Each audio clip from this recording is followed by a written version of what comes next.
हे दोस्तों, एक दिन मैं अपने फ्रेंड के साथ बातें कर रहा था और तभी वहां से एक बहुत ही ब्यूटीफुल रेड कलर की फरारी गई। मेरा फ्रेंड वो कार देख के काफी एक्साइटेड हो गया और फिर उस कार की तारीफ पे तारीफ करने लगा। उसकी एक्साइटमेंट देख के मैंने उससे कहा, तू भी जरूर खरीदना एक ऐसी ही कार। ये सुन के उसका पूरा जोश खत्म हो गया और उसने कहा, नहीं यार, मैं तो अपने औकात के हिसाब से ही सोचता हूँ। जो चीज कभी होने नहीं वाली वो सोच के टाइम क्यों वेस्ट करना। तब मुझे उसके साथ बहुत सी बातें शेयर करने और समझाने दिल करी जो मैंने मेंटर्स और बुक से सीखी थी, लेकिन मुझे पता था वो सही टाइम नहीं है, इसलिए मैंने उसे कुछ नहीं कहा। पर आज मैं आप लोगों को वो प्रिंसिपल्स डेफिनेटली बताना चाहता हूँ। Number 1, rich people think big, poor people think small. हमेशा बड़ा सोचो, तभी आपके साथ रियल में कुछ बड़ा होगा। मुझे 100% यकीन है अगर मेरा वो फ्रेंड अपनी उसी मेंटालिटी के साथ अपनी लाइफ बिताएगा तो वो श्योरली कभी फरारी नहीं खरीद पाएगा। बिकॉज फैक्ट की बात यह है कि लाइफ आपको उतनी ही चीजें देगी जितनी आप उससे मांगने की हिम्मत रखते हो। मतलब अगर आप ये सोचते हो कि मुझे एक ठीक ठाक जॉब मिल जाए, फिर एक ठीक ठाक घर और गाड़ी खरीद लूं और फिर एक ठीक ठाक जिंदगी बिताऊं, तो लाइफ आपको ज्यादा से ज्यादा एक ठीक ठाक जिंदगी ही देगी, या यूजुअली उससे भी कम। मेरे फ्रेंड की तरह हम भी जाने अनजाने में अपने दिमाग और अपनी कैपेबिलिटीज को एक लेवल दे देते हैं और बैरियर्स बना देते हैं जिसके आगे हमें सोचना भी सही नहीं लगता।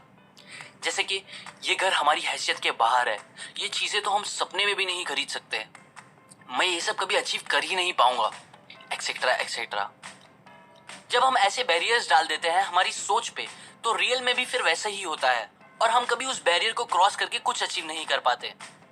पर सच तो यह है कि इंसान के अंदर इतनी कैपेबिलिटीज है कि वो पूरी दुनिया में बदलाव ला सकता है, जिसके सामने बस एक फरारी खरीदना ट्रस्ट में कुछ भी नहीं है। एग्जाम्पल, हेनरी फोर्ड ने जब अपनी बड़ी सोच के साथ ये डिसीजन लिया कि वो एक ऐसी गाड़ी बनाएंगे जिसके चलने के लिए घोड़ों की जरूरत नहीं होगी, तो सब इस सोच को बकवास और इम्पॉसिबल बोलते थे। पर उन्हें पता था चीजें इम्पॉसिबल तभी होती है अगर आप उसे इम्पॉसिबल मान लो तो। इसीलिए उन्होंने लोगों की बातें इग्नोर करके उस इम्पॉसिबल सी चीज को पॉसिबल करके दिखाया। इसके बाद फिर से सभी छोटी सोच वाले लोगों ने उनसे कहा कि ये बन तो गया है पर इसे कोई यूज नहीं करेगा क्योंकि ये बहुत रिस्की है, ये है वो है। उन्होंने फिर उन पे ध्यान नहीं दिया और एट दी एंड ऐसा चेंज लाया दुनिया में कि लोगों ने घोड़े से चलने वाली गाड़ी यूज करना ही बंद कर दी ट्रैवलिंग के लिए। एक कोट है जो मुझे बहुत अच्छा लगता है, नॉर्मन विंसेंट का, shoot for the moon and even if you miss you will reach the stars. बड़ा सोचो और उसे सच बनाने के लिए एक्शंस लो।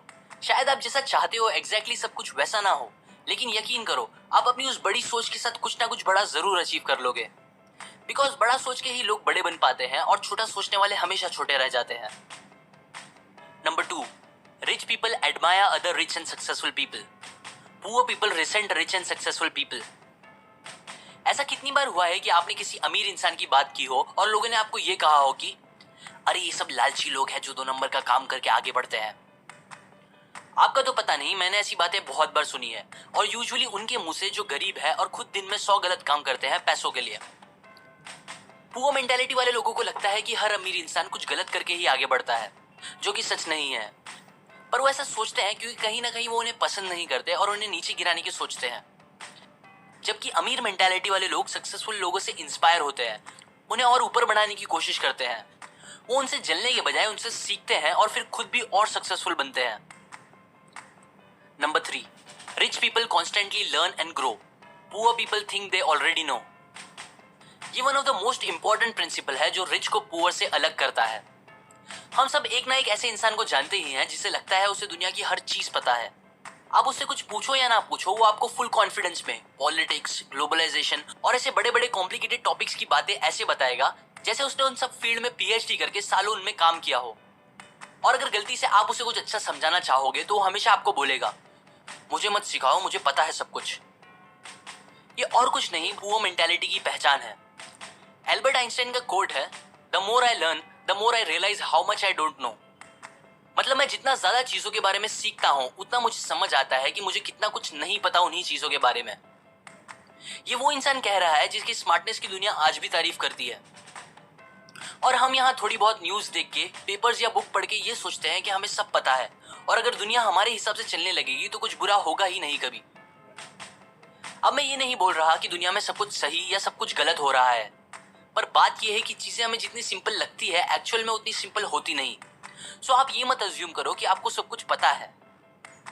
रिच लोगों की एक आदत होती है कि वो कितना भी सीख ले या पढ़ ले, वो और सीखने से पीछे नहीं हटते। कि कहीं उन्हें कुछ ऐसी काम की बात ना पता चल जाए जो उन्हें अभी तक नहीं पता। वॉरेन बफेट, जो कि वर्ल्ड के रिचेस्ट और मोस्ट सक्सेसफुल इन्वेस्टर्स में से एक है, वो दिन में 8 घंटे बुक्स पढ़ते हैं, नियरली 600 पेजेस से 1000 पेजेस तक। बिल गेट्स एटलीस्ट 50 बुक हर साल पढ़ते हैं। और ऐसे ही मार्क क्यूबिन, इलॉन मस्क और सारे बड़े सीईओज बहुत सारी बुक्स पढ़ते हैं और नॉलेज लेते ही रहते हैं। ये लोग दुनिया के कुछ सबसे समझदार और अमीर इंसान हैं, पर फिर भी इनका एटीट्यूड ऐसा नहीं है कि मैं इतना सक्सेसफुल हूँ, मुझे क्या जरूरत है सीखने की किसी से भी। बल्कि ये आज भी उतने ही ओपन माइंड से सीखते हैं जितना पहले सीखते थे। और यही रीजन है कि ये दुनिया के सबसे सक्सेसफुल लोगों में से एक बन गए हैं। आपको भी सक्सेसफुल बनना है और खुश रहना है तो बुक्स पढ़ो, नॉलेज लो अलग अलग सोर्स और मेंटर्स से, और फिर सबसे मेन सीखने के बाद एक्शंस लो और उस नॉलेज का यूज करो।